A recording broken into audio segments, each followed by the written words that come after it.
Basically, I procrastinated the whole week and I have a math test tomorrow. We have some work to do. It is 9:40, it's almost 10.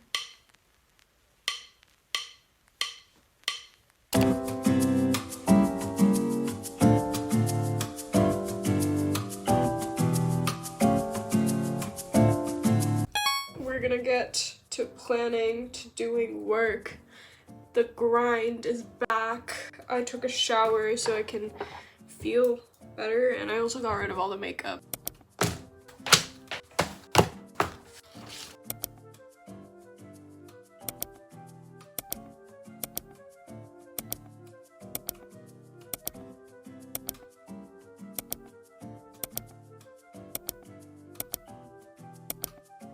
These are my worksheets. I'm almost done. I have one set that I haven't done anything of. These are my notes. I'm gonna work a little bit on making them look nicer, and I'm gonna do some corrections in here. I definitely have to write down what I have to do because there's no way I'm gonna finish anything if I don't write it down. Flashcards.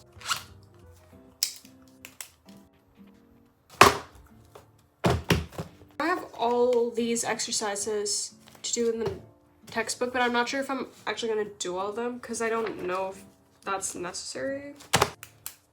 The first step to studying anything is always to plan. Even though this is like totally last minute studying and I really don't have that much time, you still have to make sure that before you start anything, you're planning it out. I basically have a system and I know exactly what kind of exercise I have to do depending on what subject test I'm studying for. Based on what you usually do for each test, write down what you do, and then it also spares you time the next time you have to plan for your study session. So for math is always to first look through my notes and flashcards, and then I do all the practice questions, and lastly I do a mistakes review. So that's a very simple overview. This is a really simplified explanation and it's proven to be fail-proof because I do this every single time and it works. In today's study session, I have to do all of that in one sitting, which is the challenging part. The key to planning your study sessions under time pressure is to be able to prioritize. There's certain topics that might just be easier for you and that you already know, and there's stuff that you're not familiar with and you need to prioritize those. Start with those first and start with those when you have higher energy so you can really focus on it. After the planning, here is basically part one of my actual studying. This is a relatively simple task in my opinion, and it also is quite relaxing to me. Writing flashcards where I'm basically summarizing all the chapters that I've done, all the topics, the important key parts. It's a way for me to have an overview of all the formulas and all the topics and what exactly I have to do for the test. It's nice that our teacher gives us like a test matter of all the specific topics we have, so I can go into the textbook and review the topics and write down all the specific formulas and keywords and calculations and everything. Flashcards also just feel like a great way for me to gain control back. Whenever I have an exam, I just feel like there's so much to do, and flashcards make me condense the information and also help me realize like, okay, this is not that bad, this is all I have to do, this is the information that I have to know, and it kind of helps me simplify and condense things. So this is step 2, and I feel like it has pretty much the same purpose as making flashcards. I did this in my math notes video as well. It's called margin notes. I'm basically looking over all of my class notes for the topics I need for the test and just summarizing them in the margins. It's also nice to look back later. It's again for me to summarize information and know what I have to learn. Okay, so we've gotten past the planning stage and the learning stage. The things we did before, like the flashcards and margin notes, that counts as passive learning. It's just you soaking up more information and getting an overview and like organizing yourself and making sure you know everything. But once you learned everything, you actually have to apply it. This is the important part. Many people just passively learn. Doing the notes, highlighting, flashcards, that's passive learning. You're not actually learning. It's not helpful. You can highlight something 100 times and it doesn't mean you actually learned it. You have to apply the information, and that is active learning, which is what I'm doing now. The best way to actively learn is to literally just to do practice questions. Let me be real with you. I actually think once you understand the topic, doing worksheets and past papers and everything is actually very fun because you know what's going on. You're literally just doing questions, and it feels very accomplishing when you actually know what you're doing as well. Now you might be wondering, what am I supposed to do if I get stuck, and what if I actually don't know how to do the practice questions? Personally, I think the easiest way is just to watch a tutorial. Just look it up. Literally just look up whatever question you have. I prefer video explanations. There's like websites. I think video tutorials are literally so good. Sometimes I don't even understand the entire topic and I just watch a video.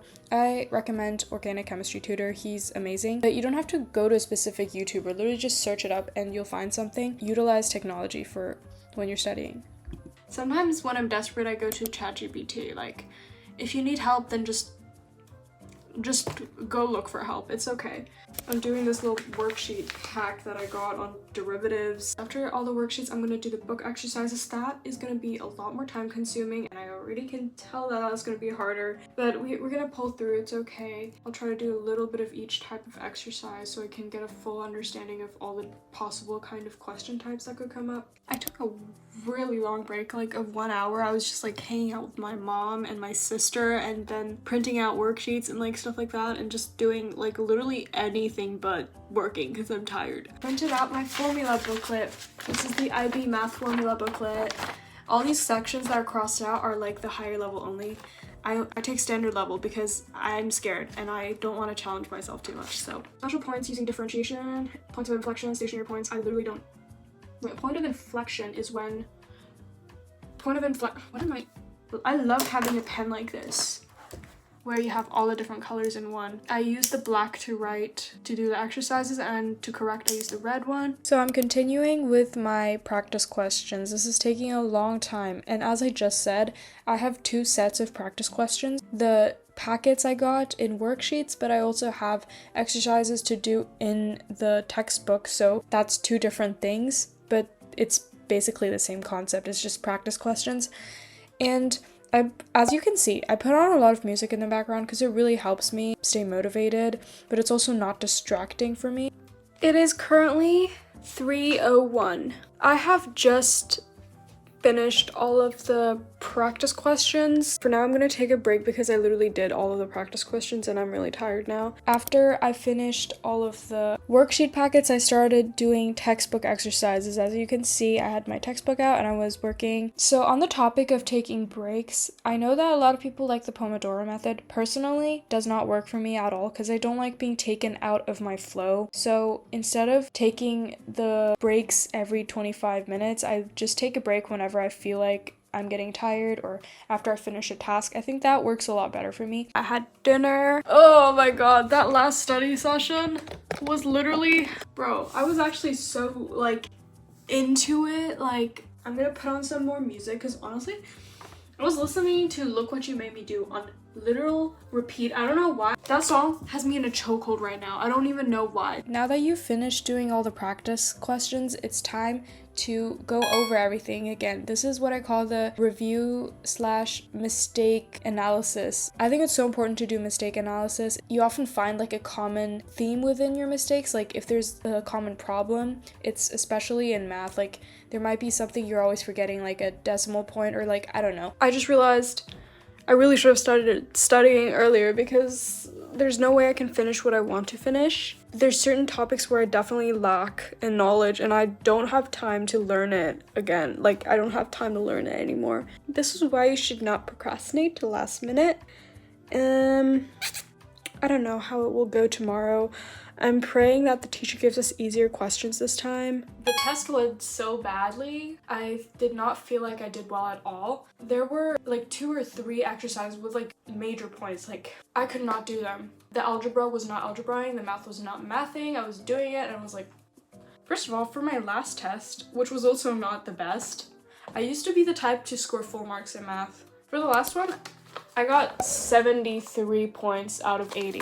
And for this one, we still had 80 points, but I got 70.5. Just to remind you, the grade boundary would have been 70 points. So if I lost one more point, it would have been a B. Also, 70.5 is not even like 90%. So I'm in my math flop era and I'll do better next time. Would I recommend studying one day before the test? No. I know I framed this video as like, this is how you get an A with barely any studying. This is not actually a tutorial, it's just more of like an experience. I think the reason I was still able to get an A is because I have a really solid like base level understanding in math. I'm good at algebra, good at all the other previous topics. Like as I said, I scored full points on math tests, like I was good. And I barely did anything this time and I was just relying on my past like math skills because the new topics that we learned, I did so bad. It's really embarrassing. Still a good grade, but in my standards, that was definitely a flop. I hope this video was still in a way helpful, but also don't study one day before the test. If you're watching this one day before your test to get inspiration, I'm praying for you because it's probably not going to work well unless you're good at the subject already. So yeah, thank you for watching that chaotic little study vlog. Will I ever do that again? No. And you shouldn't either. Bye bye!